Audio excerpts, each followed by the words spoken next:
What's up, guys? This is Alex from WaveStrength Performance, and I'm going to take you through a tutorial on how to access your programming through the FYTT app.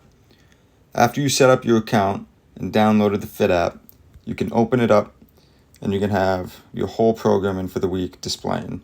Now, this is Sunday right here, and what we have you set up in is what we call flexible programming, meaning that all of my lifts or workouts for the week are going to display throughout the entire course of the week, starting on Sunday, and you get to choose which days you're going to execute which lift.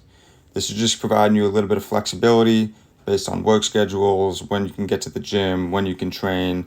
So it's a little bit more flexible for you to get to.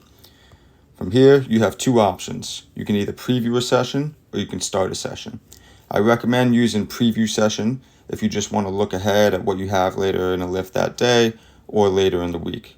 This is going to allow you to see a whole overview of the day, see what you have in terms of sets, reps, exercises, without actually starting the session.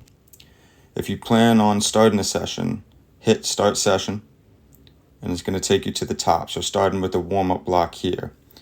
Where it says Description, you're going to see any coaching notes that we have heading into that block. So right here we have some coaching cues, coaching points for the warm-up. If you need any additional information or visuals on how to execute things, you can click on Exercise Info, and that's going to take you to videos linked to every exercise that we've programmed for you. So in these demo videos, you might have Jeff or I simply demoing the exercise for some of our more dynamic stuff. If it's something that's a little bit more detailed, a little bit more coaching intensive, you'll hear either Jeff or I coaching you through it in the background or coaching you through it as we demo ourselves. As I scroll down, I have my warm-up exercises here. I can log those as I go. What I recommend doing for something where you don't have to input any weight is go to the bottom and hit Log All and Continue. So that's going to log everything and save it for you, save you a little bit of time. Our next block here is a speed and agility block with a lateral shuffle and a lateral run step focus. Same deal here. You can click on Exercise Info for any demo videos. Any coaching cues might be up top or they might be in the exercise themselves. We didn't put any here, but you'll see some later in this lift. And again, I don't have to input any weight here, so I'd recommend hitting Log All and Continue. So now we're in the first part of our lift portion of the workout. So this is our A block, where we have a band-assisted 2 kb front squat paired with a seated hurdle jump. So we have some coaching points on the band-assisted front squat. And as you see here, we might have some coaching points within the exercise itself. So we're talking about how to set up the band for the band-assisted setup here. And now this is an exercise where we're asking you to input weight, right? So we selected pounds for you, right? So let's say I had two 20-pound kettlebells in each hand, right? I can go right ahead and input 40 pounds there. For the approach box jump, I don't have to input anything, so I can just log that and continue.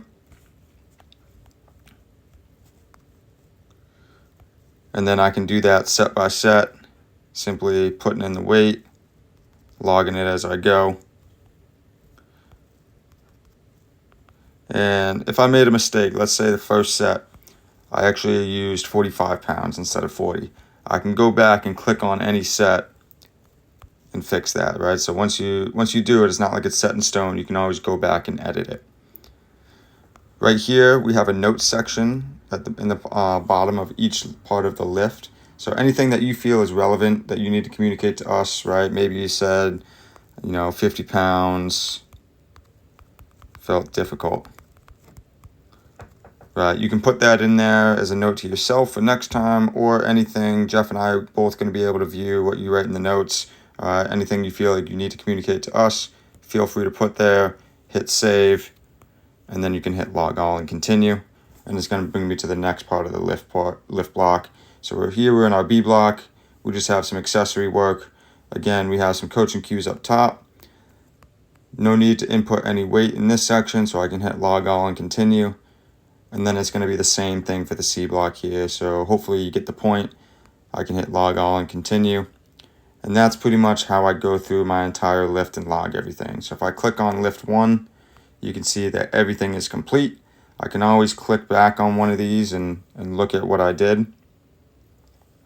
All right, and now when I go through the rest of the week, so here on Monday, it shows lift 1 is complete, and I still have lift 2 and lift 3 to do, right? So as I keep going, if I were going to start lift 2 on Tuesday here, again, I'd hit start session and I'd go through the same process.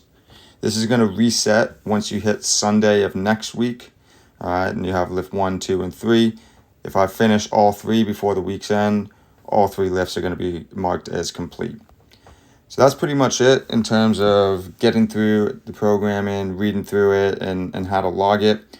Feel free to reach out if you have any questions, and we're excited to get you guys started.